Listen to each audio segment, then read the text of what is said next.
जगदीश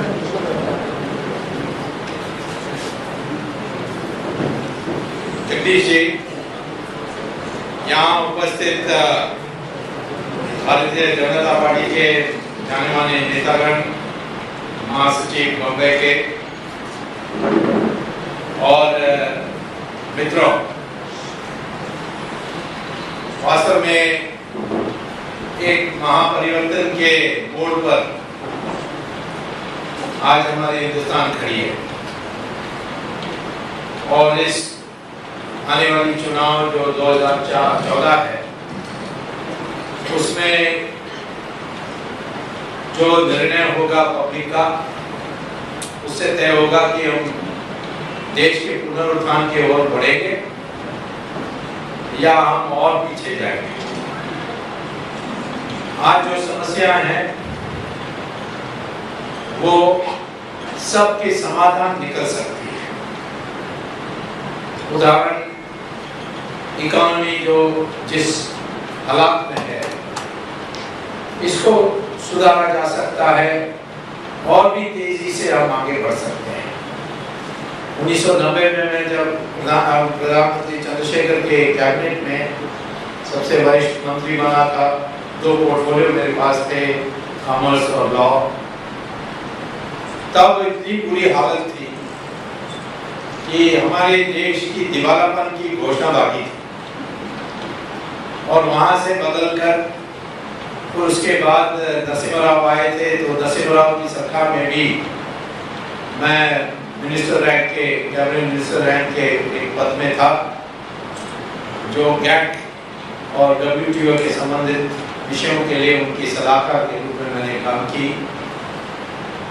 तो वह समय जो पहले कभी नहीं हुआ था, 1947 से 1991 माने 1991 तक हमारी ग्रोथ रेट सिर्फ 3.5% थी, जो बहुत छोटी सी विकास की वृद्धि थी, लेकिन वहां से बढ़कर हम 9% तक पहुंचे, जो कोई नहीं कह रहा था कि हो सकता है। वैसे मजाक करते थे लोग कि 3.5% पर ये जो धीमी रेट है ये हिंदू रेट ऑफ ग्रोथ है, ऐसे वो कम्युनिस्ट रेट ऑफ ग्रोथ था, लेकिन हिंदू के माथे पर सब थोपा गया तो वैसे ये भी थोपा गया था। तो हमारे देश में 9% हो गया, अब तो 9% की साधारण लगता है। मैं कहता हूँ कि आगे 2014 में इंडिया की सरकार बनेगी तो 12% ग्रोथ रेट की देनी चाहिए, क्योंकि जगदीश ने कहा कि पहले संक्षेप में बता दीजिए, उसके बाद सवाल होंगे, उसका ज्यादातर समय उस पर जाना चाहिए। तो मैं आपसे मोटी बात पर यह कहूंगा कि कोई ऐसा विषय नहीं है इकोनॉमी पर जिसका समाधान नहीं निकाला जा सकता। हाँ, ये सरकार उस सारे समाचारों को दबा के, कल मैं भारतीय जनता पार्टी के कार्यालय में हमारे राजनाथ सिंह के सुझाव पर मैंने एक प्रेस कॉन्फ्रेंस की थी कि इकोनॉमी को कैसा सुधारा जा सकता है, और सिर्फ देश में जो हमारी प्रांतीय भाषाएं हैं, हिंदी, तमिल, ऐसे जगहों इसमें छपा है, और तो अंग्रेजी में बिल्कुल उसको ब्लैकआउट कर दिया है, क्योंकि वो चाहते हैं कि कोई रचनात्मक बात हम कहें तो वो ना छपे, क्योंकि वैसे भी वो देख रहे हैं कि भीड़ को देखकर कांग्रेस में सब कांप रहे हैं कि भाई क्या होने वाला हमारा। और सोनिया गांधी के घर में मीटिंग हुई थी कि नरेंद्र मोदी प्रधानमंत्री बनेंगे तो हम लोगों को क्या करना चाहिए, उसको बनने के बाद भागना चाहिए, उसके पहले बनने के पहले भागना चाहिए।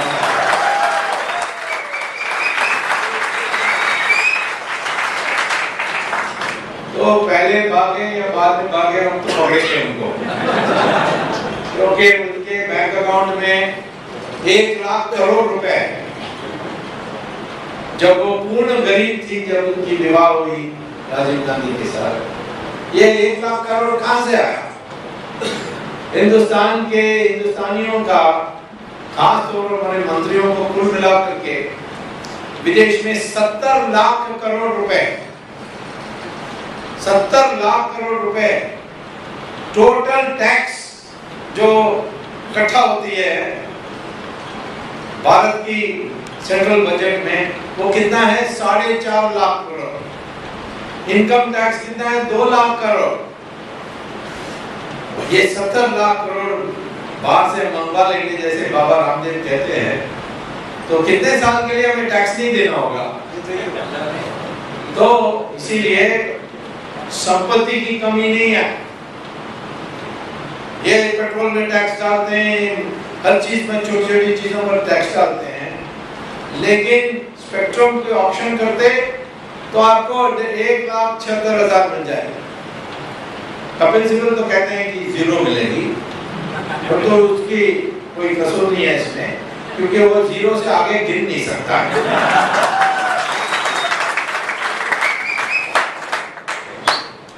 ऐसे ही लोग हैं कांग्रेस में। तो इसी प्रकार से कोयले की नीलाम करते बांटने के बजाय, तो आपको 11 लाख करोड़ मिलती है। खनिज तेल की जो कृष्णा गोदावरी में देने के बजाय आप यदि नीलाम करते तो 24 लाख करोड़ मिलती है। हमारे देश में साधन की कमी नहीं है, सिर्फ वो मंशा होनी चाहिए कि राष्ट्र के लिए इकट्ठा करनी चाहिए, अपने के लिए नहीं इकट्ठा करनी चाहिए, राष्ट्र के लिए इकट्ठा करनी चाहिए। ऐसी होगी तो निश्चित तौर पर साधन की कोई कमी नहीं, ना हमारी किसी क्षमता की कमी है। एग्रीकल्चर को गरीब कहते हैं, आत्महत्या कर रहे हैं हमारे किसान।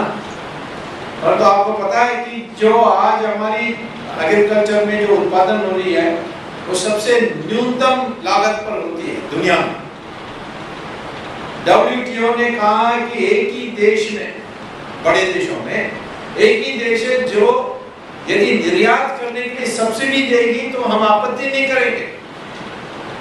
हर देश भर के लिए वो आपत्ति करते हैं निर्यात में आप सब्सिडी दोगे तो, परंतु हिंदुस्तान के इसमें क्योंकि हमारी जो दाम है वो इंटरनेशनल प्राइस से इतनी कम है कि हमें मजबूर नहीं करना चाहिए इतनी कम दाम पर एक्सपोर्ट करने के लिए। वो कहते हैं फिर आप सब्सिडी दे सकते हैं ताकि वो जो बाकी है वो किसानों को मिल सके। आज हमारे किसानों की गरीबी की दूर करनी है तो निर्यात करने के लिए सीखना चाहिए। उसके लिए कोल्ड स्टोरेज बनाना है, छोटी छोटी एयरपोर्ट बनानी है, पैकेजिंग इंडस्ट्री बनानी है। ये सब बनेंगे तो किसान कर सकता है। इंटरनेट के जरिए वो पता कर सकता है कौन क्या खाता है और कौन सी क्षमता की कमी है एग्रीकल्चर में।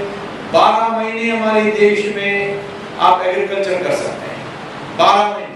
अमेरिका में 5 महीने हिम गिरती है, इसीलिए वहाँ 5 महीने नहीं कर सकते। यूरोप में भी नहीं कर सकते, चाइना में 3 महीने के लिए नहीं कर सकते, तो हमारे देश में 12 महीने कर सकते हैं।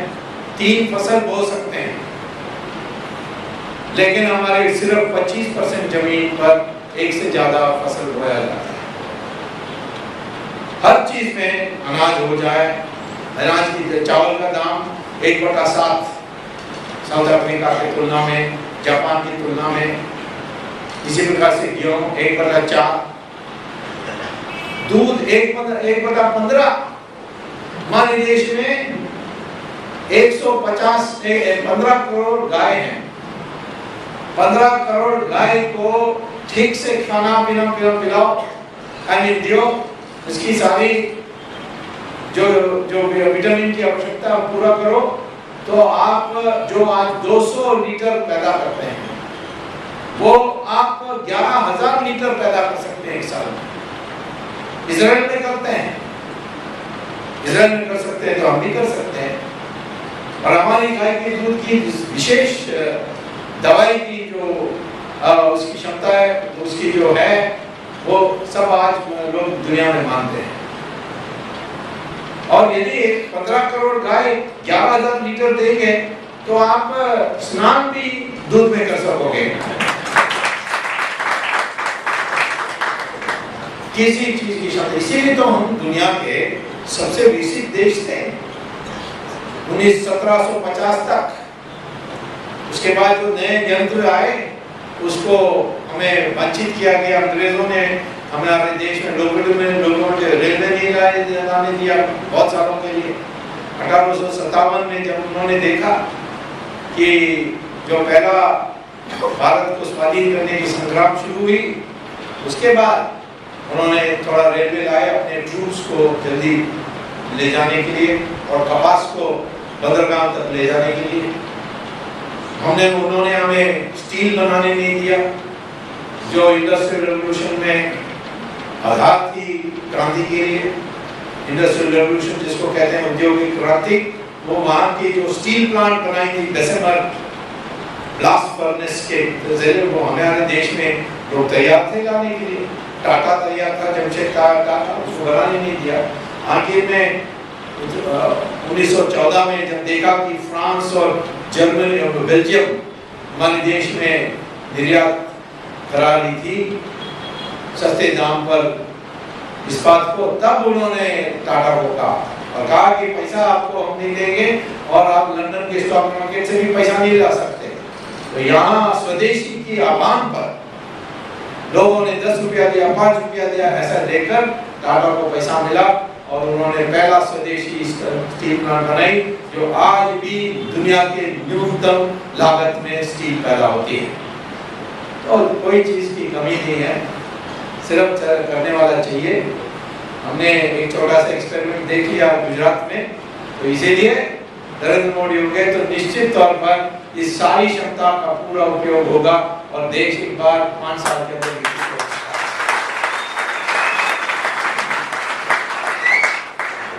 हमारे देश में और भी समस्याएं आर्थिक के बजाय। बांग्लादेश से लोग आते हैं, क्यों आते हैं? क्योंकि यहाँ उनको नौकरी मिलती है, अच्छा कमाई होती है, वहाँ नहीं मिल रही है। और पाकिस्तान बनाने की आधार क्या था कि जो मुसलमान, अंग्रेजों ने कहा, मैंने नहीं कहा, अंग्रेजों ने कहा कि जो मुसलमान हिंदू के साथ नहीं रह सकता उसके लिए अलग जमीन बनानी है, देनी है, अलग देश बनाना है। तो पाकिस्तान तो था नहीं पहले, तो बनाई गई थी। अंग्रेजों ने कानून पास किया अपने पार्लियामेंट में, जिसका नाम था इंडियन इंडिपेंडेंस एक्ट, जिसमें कहा कि इन क्षेत्रों में मुसलमान हिंदुओं के साथ नहीं रहने चाहते हैं, इस मेजॉरिटी में, तो इसीलिए पंजाब को काटो, सब सिंध को काटो और वहाँ बंगाल को का एक टुकड़ा करो। और कहा कि मुसलमान को अलग देश होना चाहिए, जो हिंदू के साथ नहीं रहने चाहता है देश बनाना चाहिए। अब वो बनाने के बाद वो हमारे देश में आ गए वापस। 1/3 बांग्लादेश का पॉपुलेशन हमारे देश में आ गया। आसाम में है, दिल्ली में है, बॉम्बे में भी मैं सुन रहा हूँ बांग्लादेशी है। हाँ, तो मैं कहता हूँ कि भाई तुम्हें तो अलग देश दिया क्योंकि हमारे साथ नहीं रहने चाहते, आप आ गए। तो मुझे बांग्लादेश, हमारी देश शक्तिशाली सरकार होगी तो बांग्लादेश को कहना चाहिए तुम्हारे अपने लोगों को वापस ले जाओ। यदि नहीं ले जा सकते हो और ये लोग जाने के लिए तैयार नहीं है, तो जितना जमीन उस पॉपुलेशन के अनुपात है उतना तो दे दो हमें वापस।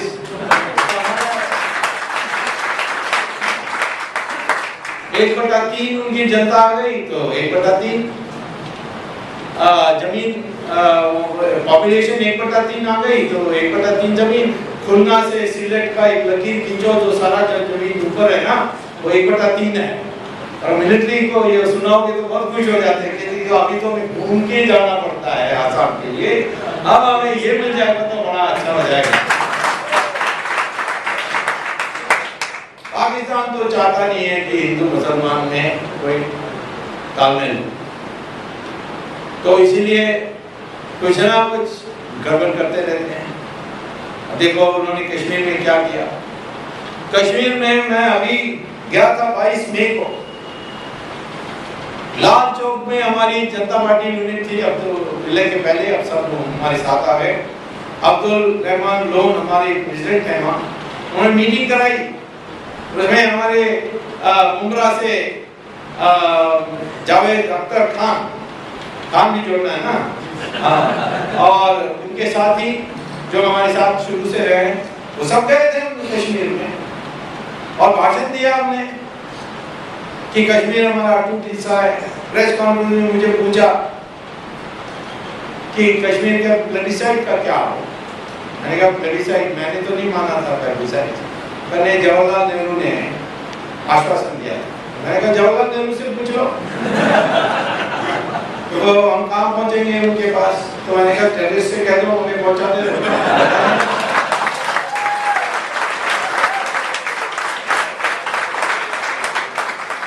कहाँ लिखा है कि प्लेबिसाइड करनी है? अंग्रेजों ने हिंदुस्तान एक नहीं छोड़ा, पाकिस्तान को तो टुकड़ा किया ही, पर तो हर राजा को उन्होंने स्वाधीन कर दिया। 600 राजाओं को उन्होंने कहा कि तुम अब स्वाधीन हो।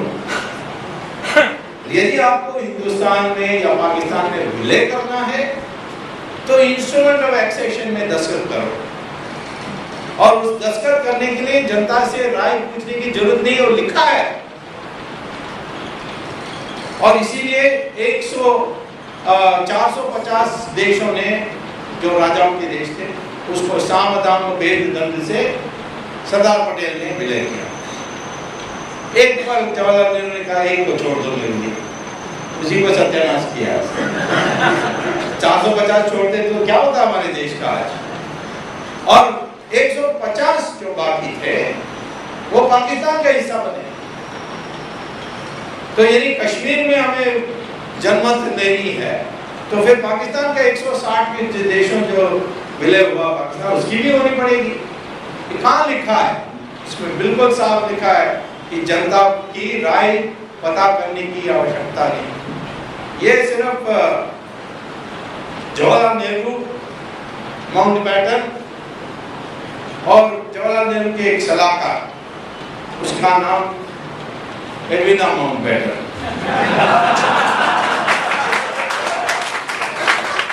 सरदार पटेल से नहीं पूछा।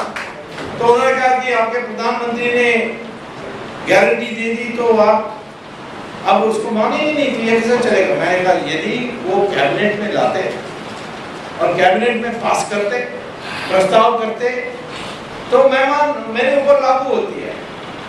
पर जो जवाहरलाल नेहरू को हिम्मत नहीं हुई कैबिनेट में लाने के लिए, क्योंकि सरदार पटेल था, और उसको बताए बिना वो चले गए यूएन में, कह दिया। तो इसीलिए हम तो नहीं मानेंगे। हम तो कहते हैं वो जो यूएन में गया उसको भी वापस ले लेंगे कि ये कैबिनेट था, इसमें कोई नहीं है। 370 धारा, उसके बारे में पूछा था मुझे। मैंने कहा 370 धारा बनाई गई क्यों?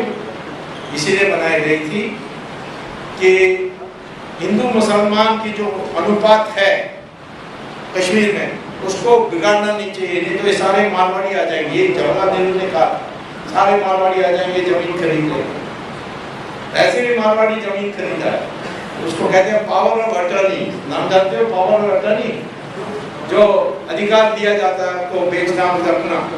सारे लोग कश्मीर में हमारे जो यहाँ के प्रॉपर्टी डीलर्स हैं उनको पावर ऑफ अटर्नी दिया हुआ है। रेलवे ये रूल बन गई, लॉ बन गई, वो भी टेम्पररी। उसमें लिखा है कॉन्स्टिट्यूशन में आर्टिकल 370 टेम्पररी प्रोविजन। और उसको रद्द करने के लिए क्या करना होता है?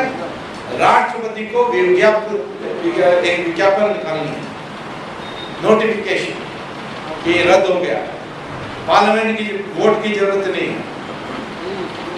अब इसमें अनुपात नहीं बदलना है, इसीलिए हुआ। पर तो टेररिस्ट ने अनुपात बदल दी। उन्होंने 5 लाख का कश्मीरी पंडित को भगा दिया।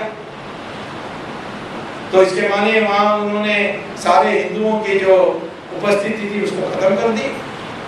तो उन्होंने यानी यहाँ से वहां लोग नहीं जा सकते, तो वहां से भी लोगों को नहीं भगाया जा सकता। तो 370 खत्म। और मैं तो सलाह दूंगा नया एनडीए गवर्नमेंट को कि राष्ट्रपति से विज्ञप्ति निकाल के ये 370 धारा को भी हटा दे।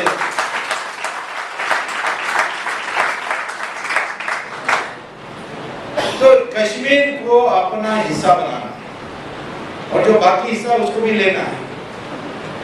चाइना भी दे देगी, और तो चाइना समझते हैं तुम सब पिलपिलाओ तो डंडा मारते रहते हैं। जिस दिन चाइना को आप डंडा मारने की स्थिति में आ जाओगे, चाइना ठीक हो जाएगा। क्या करना है? मैं कहता हूं कि नक्शा देखो। आपने सुना होगा कार निकोबार आइलैंड्स, अंडमान के साथ जुड़ा हुआ। उसका जो एक्सट्रीम पॉइंट है उसका एक जमाने में नाम था पिग्मेलियन पॉइंट, आजकल उसको इंदिरा पॉइंट कहते हैं।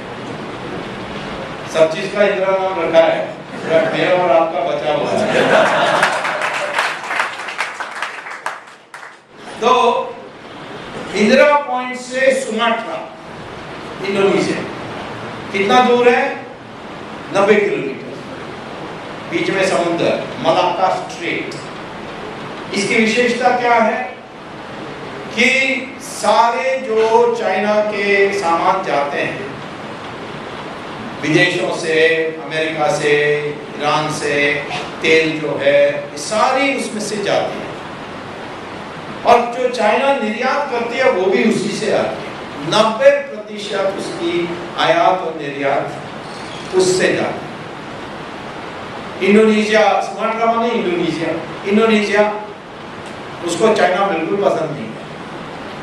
तो इंडोनेशिया से दोस्ती करो कि भाई मैं इस तरफ तुम उस तरफ, और जब चाय बंद कर दो चाइना खत्म हो जाएगा। चाइना को पता है, इसीलिए वो जल्दी में लगे हुए हैं कि किसी तरीके से हमारी नाव सेना बने, हमारी बेवकूफ़ी के कारण भी उनको मदद कर रहे हैं। उदाहरण, श्रीलंका ने कहा कि हमारे लिए एक बंदरगाह बना दो हम्बनतोता, जो हमारे से 32 किलोमीटर दूर में है, और उसमें पोर्ट बनाने के लिए कहा हम कर्जा ले लेंगे आपसे। तो इंडिया ने कहा नहीं, हमारे लिए वो कर्नल की प्रॉब्लम है, हम नहीं कर सकते। चाइना को खबर हुई, कह रहे तुम काम मांगो, कर्जा के क्यों जा रहे हो, मैं तो मुफ्त में दे दूंगा, मैं ही बना दूंगा, मुझे थोड़ा सा जगह दे दो बस।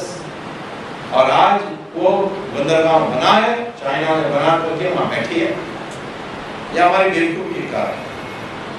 तो इसीलिए हमें चाइना से मुकाबला करना, तो ये आसपास की सारी देशों से दोस्ती करनी है। पाकिस्तान से थोड़ा मुश्किल है, क्योंकि वहाँ ये नवाज शरीफ ने दोबारा चुनने के लिए तालिबान से समझौता कर दिया, और तालिबान जो है वो जो लिखता है, मैंने पढ़ा है, उन्होंने कहा कि हिंदुस्तान हमारी अधूरा इतिहास है। क्यों अधूरा इतिहास है? क्योंकि ईरान में जब पारसी राज कर रहे थे तो इस्लाम ने आक्रमण किया और कब्जा किया। 15 साल में ईरान को 100% मुसलमान बनाया। बगल में मेसोपोटामिया और बेबीलोन, जिसका नया नाम है इराक, की कब्जा की। 17 साल में 100% मुसलमान बनाए। इजिप्ट को 21 साल में मुसलमान बनाए 100%। क्रिश्चियंस ने यूरोप को 50 साल में क्रिश्चियन बनाए 100%। यहाँ 800 साल मुसलमान राज, 200 साल क्रिश्चियन का राज, तब भी 80% हिंदू हैं आप। तो हमारे में सवाल है, क्योंकि यहाँ भाईचारा चली, कुछ भी हो, बट वही तालिबान को पसंद है तो हमारे देश पर आक्रमण करेगी। पाकिस्तान की कब्जा होने वाली है और उसके बाद हमारे साथ युद्ध होने वाली है। वो नहीं रुकेंगे, हमें करने की जरूरत नहीं, वही करने वाले। उसकी तैयारी करनी है, और तैयारी ऐसी करनी चाहिए कि यदि वो करें युद्ध तो उसका 4 टुकड़ा कर देना चाहिए। पिछले बार 2 टुकड़ा, इस बार 4 टुकड़ा।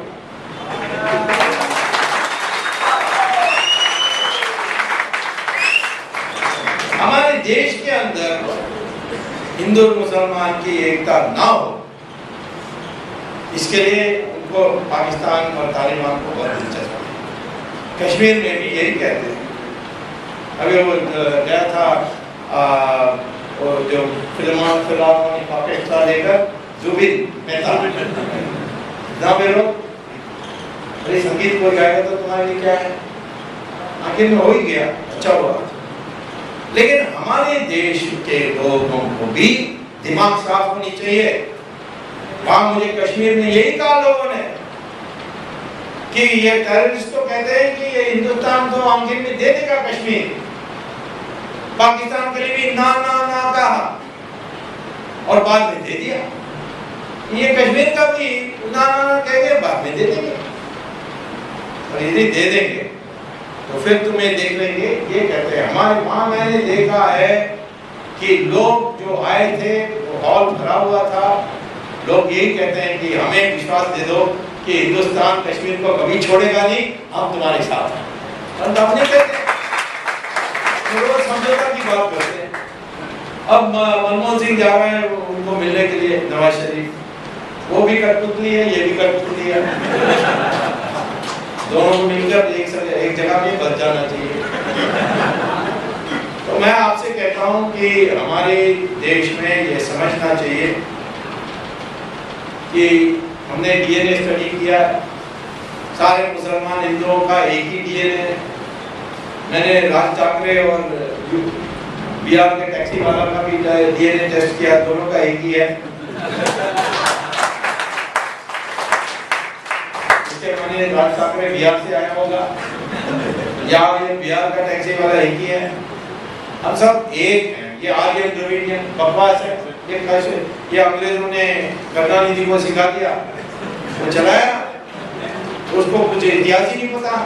उसने कहा कि रामचंद्र जी आर्यन है और रावण ये द्रविड़ है, और रामचंद्र जी ब्राह्मण है, और ये हम लोग गैर ब्राह्मण हैं। सब उल्टा है। रामचंद्र जी तो क्षत्रिय था, ब्राह्मण नहीं था, और रावण ब्राह्मण था, और वो तमिलियन भी नहीं है, वो नोएडा के पास, दिल्ली के पास नोएडा है, वहां पैदा हुआ था। उसकी बीवी मंदोदरी मेरठ में पैदा हुई। फिर ये गया वहां कैलाश, जिसको मैंने चाइना से बात करके खुलवाया सबके लिए।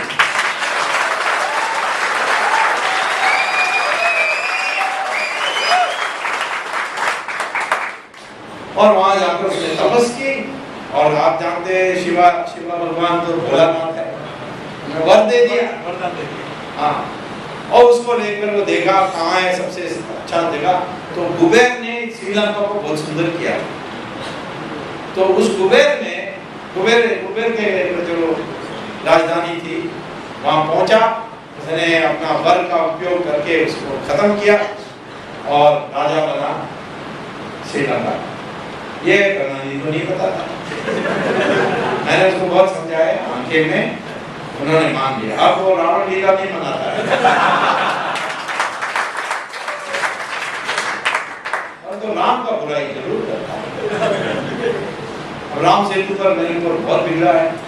मुझे दिखे, आज आपने पता नहीं खबर देखा है कि नहीं, या कल के अखबार में आएगा, जो सॉलिसिटर जनरल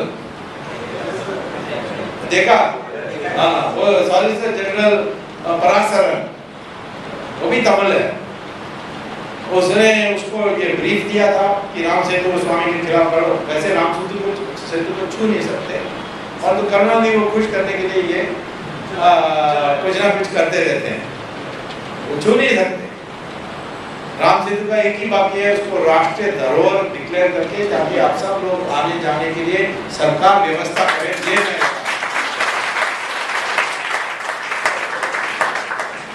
उसने कह दिया है कि मैं तो राम पर विश्वास करता हूँ, मैं समझता हूँ राम उस सेतु पर गया था, तो इसलिए मैंने ये ब्रीफ चुनकर उसने वापस कर दी, हिम्मत कर दी उसने।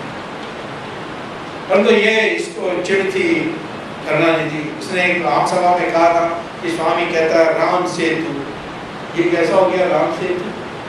कोई राम इंजीनियर था, कौन से इंजीनियरिंग कॉलेज में डिग्री मिली? ऐसा सवाल पूछा उसने बेइज्जती करने के लिए। दूसरा दिन बीमार हो गया और उसको हॉस्पिटल में भर्ती करना पड़ा, और हॉस्पिटल का नाम रामचंद्र मेडिकल।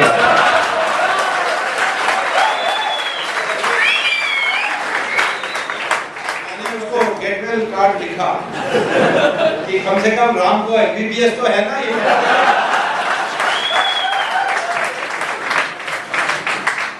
तो मैं आपसे कहता हूँ कि अंग्रेजों ने ये बीज आर्यन द्रविडियन, कहते हैं लोगों का रंग अलग है, कश्मीर का और हाँ होना ही है, रंग से कोई मतलब नहीं है रेस का, वो तो जितना धूप के निकट हो उतना रंग बदलता है, और रंग पिगमेंटेशन है। अमेरिका में एक अफ्रो अमेरिकन सिंगर था, उसका नाम था माइकल जैक्सन, नाम सुना है? उसका सफेद चमड़ा देखते थे, ये कैसा निग्रो हो गया, ये कैसा अफ्रो अमेरिकन हो गया। माइकल जैक्सन ने वो इसने पढ़ा एक दिन, तो उसने जाकर डॉक्टर को कहा कि प्लास्टिक सर्जरी से मेरा पिगमेंटेशन हटा दो। डॉक्टर ने हटा दिया, वो सफेद आदमी हो गया। तो पिगमेंटेशन से कोई फर्क नहीं है, वो धूप से इसका असर होता है। तो हम एक हैं, हिंदू हो, मुस्लिम हो, ब्राह्मण हो, शेड्यूल कास्ट, सब एक। और हमारे देश में ये सारा अजीब हो गया है। डॉक्टर अंबेडकर कोलंबिया यूनिवर्सिटी गए, कब? कोलंबिया सबसे श्रेष्ठ यूनिवर्सिटी, वहां गए थे 1915 और वहां उन्होंने पीएचडी के लिए पढ़ाई की। पीएचडी मिली, पीएचडी थीसिस मैंने पढ़ा है, बहुत श्रेष्ठ पीएचडी। उसके बाद वो आए लंदन, वहां उन्होंने लॉ डिग्री की, कॉन्स्टिट्यूशनल एक्सपर्ट बने। इंडिया में आए, सब डॉक्टर अम्बेडकर को पुकारते थे भीमराव। जवाहरलाल नेहरू गए कैम्ब्रिज यूनिवर्सिटी, फेल हो गए वहाँ एक जेंटलमैन पास डिग्री है जो उन दिनों में मिलती थी कि कोई अमीर आदमी आ जाए तो इसको फेल नहीं करना, उसको जेंटलमैन पास। और वो हिंदुस्तान आया और उसको क्या कहा? पंडित जवाहरलाल नेहरू। जिसने फेल हुआ वो पंडित, और जो पीएचडी और लॉ डिग्री लेकर आया वो भीमराव। ये हमारे देश में आप भूल जाना चाहिए, सबको अपने को सिर्फ हिंदुस्तानी समझना चाहिए, क्योंकि हमारे जो खून है एक है, वो साइंटिफिकली प्रूव हो गई है। हमें विभाजन करने के लिए लोग लगे हुए हैं, तो हम किसी तरीके से इसको दोबारा उत्पन्न करना है, इसको अलग करने के लोग लगे हुए हैं। तो ये हमारी काम रहेगी।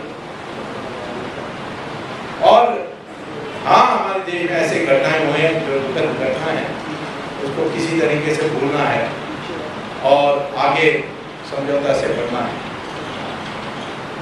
मैं यही कहता हूँ कि हिंदू सब मानता है कि सारे धर्मों से भगवान प्राप्त कर सकते हैं। जब पारसी आया यहाँ, ईरान में कब्जा होने के बाद इस्लाम की वो आए थे, तो तब गुजरात में वो समय जो राणा था उसका नाम था जदा राणा, और शंकराचार्य द्वारका, ये उनसे मिले। उनको कहा कि हाँ, तुम हमारे देश में रहिए, हमारी जो रहन सहन है उसके अनुसार रहिए। इसलिए पारसी लोग जो हैं वो ईरानियन कपड़ा नहीं पहनते, वो ईरानियन भाषा पर्शियन नहीं बोलते, वो गुजराती बोलते हैं। और उनका सब रहन सहन इतना है कि हमने पूरा उनका देखभाल किया, और आज किसी को पता ही नहीं होता कौन पारसी है कौन नहीं है।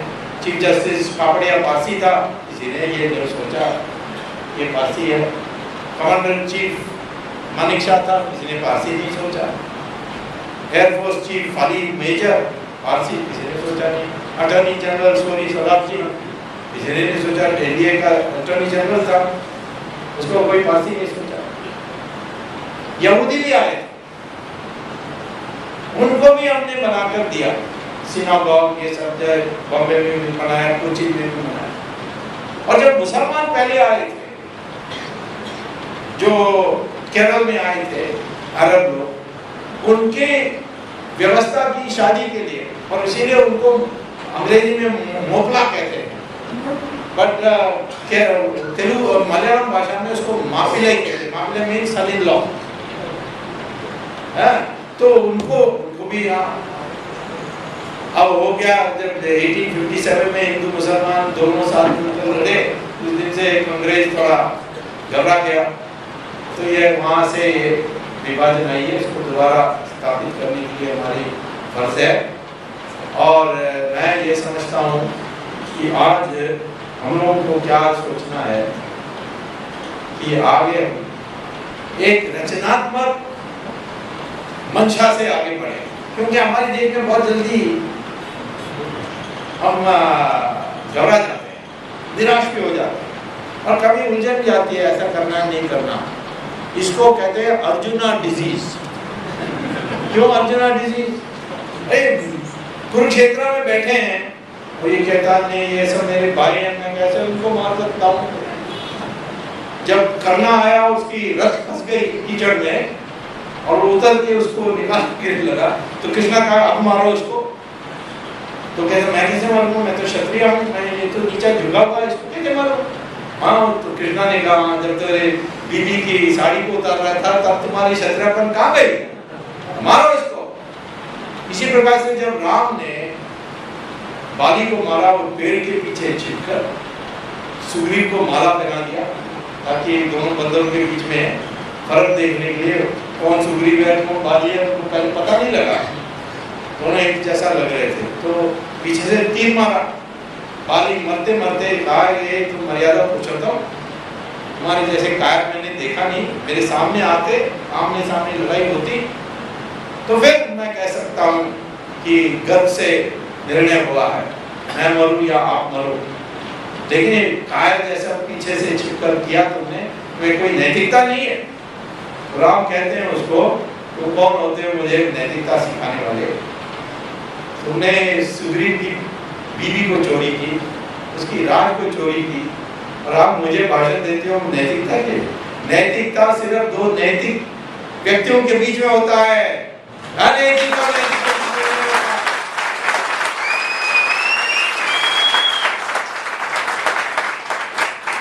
साथ नैतिकता से व्यवहार करेंगे, हम भी नैतिकता से व्यवहार करेंगे।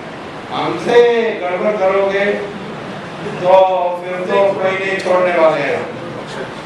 तो इसीलिए मैं आपको कहता हूं कि पहले तो ये होना चाहिए निर्णय, देश की रक्षा करने के लिए जो भी दुश्मन हो उसको हम नहीं छोड़ेंगे।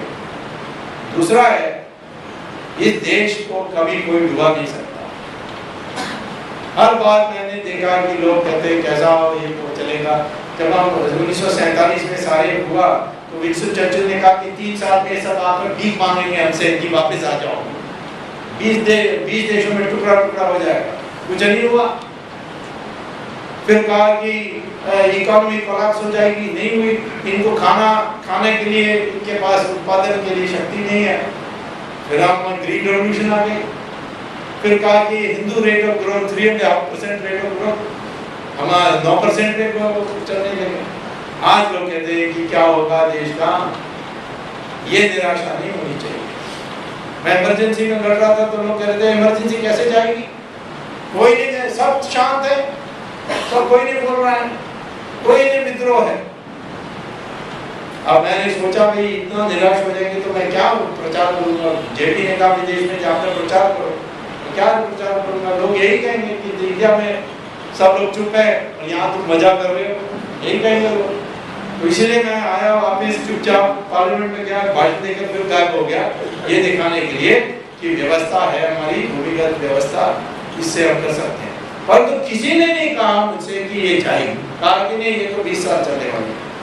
इंदिरा गांधी के बाद संजय गांधी आएगा, संजय गांधी के बाद उसके कुत्ता टॉमी गांधी आएगा, ये कहते थे मुझे।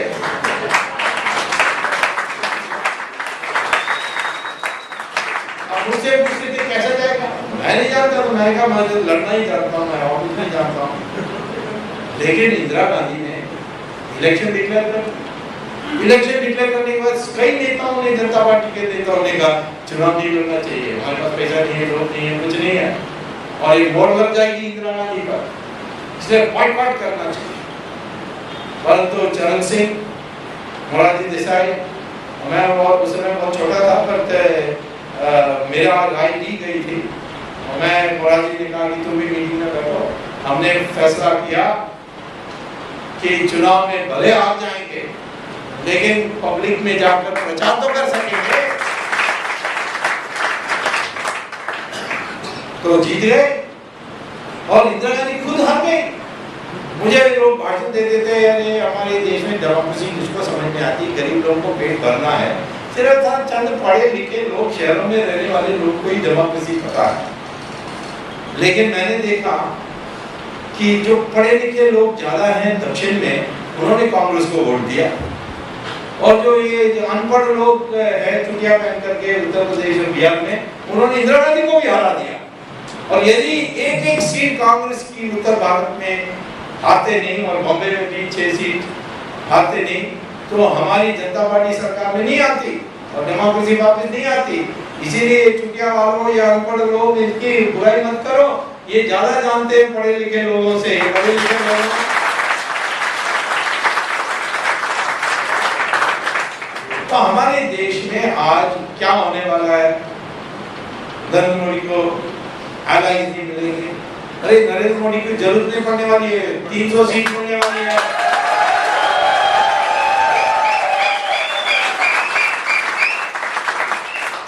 ये कैसा हिसाब लगा दिया आपने पूछते हैं। 1977 में 5 पार्टी एक हुए, उनके 71 की वोट को जोड़कर कितना बना, 22%। लोग पूछते थे ये कैसे मेजॉरिटी आपको मिलेगी। यही मुझे बड़े बड़े नेता भी जनता पार्टी के, उस समय की जनता पार्टी के लोगों ने मुझसे कहा, ये भाई you talk like you are too Americanised, ये सब ये थियरी बताते हो, बट ये बताइए 22% से कैसे हम 40% के ऊपर जा सकते हैं। मैंने कहा मैं क्या जानूं, मैं तो जानता हूं कि देश में लोग तैयार। आज भी यही पूछते हैं 27% मिली एनडीए को, कैसे ये मेजॉरिटी मिलेगी। अब लोगों को तंगा है कांग्रेस से, बीजेपी और एनडीए ने नेता चुना है जिसके बारे सब कहते हैं कि कुछ भी हो, परंतु उन्होंने करके दिखाया, एक बार नहीं 3 बार जीते हैं और दुनिया भर में इसकी प्रशंसा हो रही है। आजकल वो विदेश में भी जो वीजा की बात कर रहे हैं, हम बोल भाषा थोड़ा बदल गई है। कैमरॉन कहते हैं नहीं अब तो हमें मोदी से नया रिश्ता जोड़ना पड़ेगा।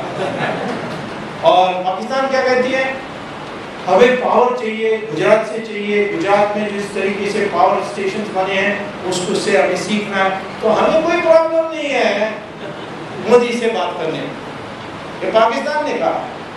हर देश, श्रीलंका में मैं जब था तो राजपक्ष ने कहा कि मोदी जब भी श्रीलंका आने चाहते हैं आमंत्रित थे, तो उनको सबको पता लग गया यही होने वाला। मैं आपको कहता हूं कि ये निराशा छोड़िए, छाती ठोक कर बाहर निकलिए कि हमारी सरकार होने वाली है।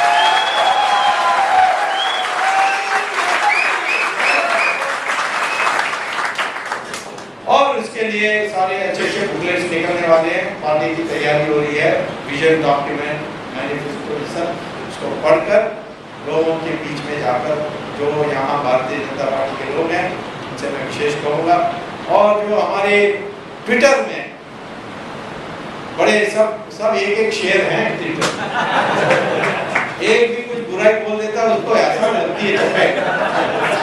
मुझे वो सागरिका घोष कह रही थी कि ये इंटरनेट हिंदू इतने गाली क्यों देते हैं, तुमने कभी बोला होगा।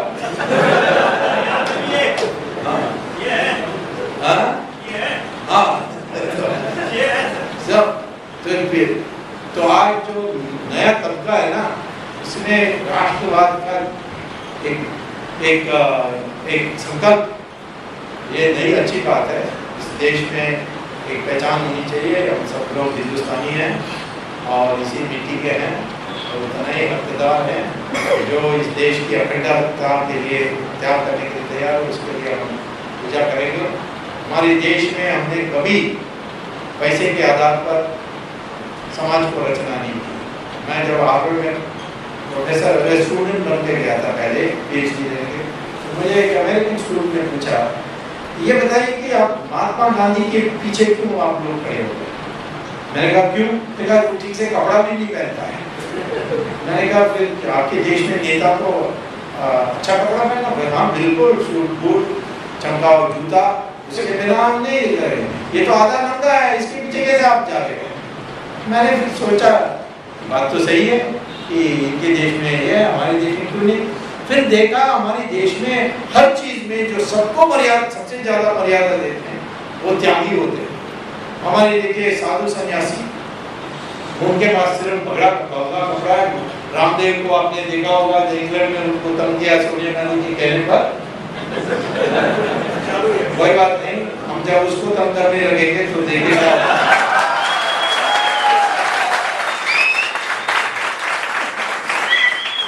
तो परंतु हमारे जो सारे गुरु हैं और हमारे देश में लोग आज आ रहे हैं, इन साधु संन्यासियों के आश्रम में विदेशी भरे पड़े हैं, पैसे वाले, क्योंकि हमने कभी पैसे धन के आधार पर किसी की प्रतिष्ठा समाज में नहीं बनाई। हाँ, वो दान दे दें तो फिर बनती है, लेकिन कमाने में कोई बुरा नहीं है, हम नहीं बुरा मानते, परंतु उसके आधार पर समाज में हम स्थान नहीं देते। ये जो दीनदयाल उपाध्याय ने कहा था एकात्म मानव कि भौतिक विकास हो, मटेरियल डेवलपमेंट हो और उसके साथ स्पिरिचुअल डेवलपमेंट भी साथ साथ चलनी चाहिए। ये हमारे देश की जमीन है और इसी में हमें समाज को रचना करनी है। इसीलिए जो नया शक्ति आई है, नया तबका आया हुआ है, वो आज ये देश की क्षमता को देखते हुए दोबारा देश को, एक बार थे हम दूसरे देशों जैसे नहीं है कि पहली बार मांगेंगे ओलंपिक से, पहले थे और 1750 तक थे, लेकिन उस देश को दोबारा आज विकसित देश बनाना ये हमारी संकल्प होनी चाहिए। ये मुझे कहना है। धन्यवाद आपको।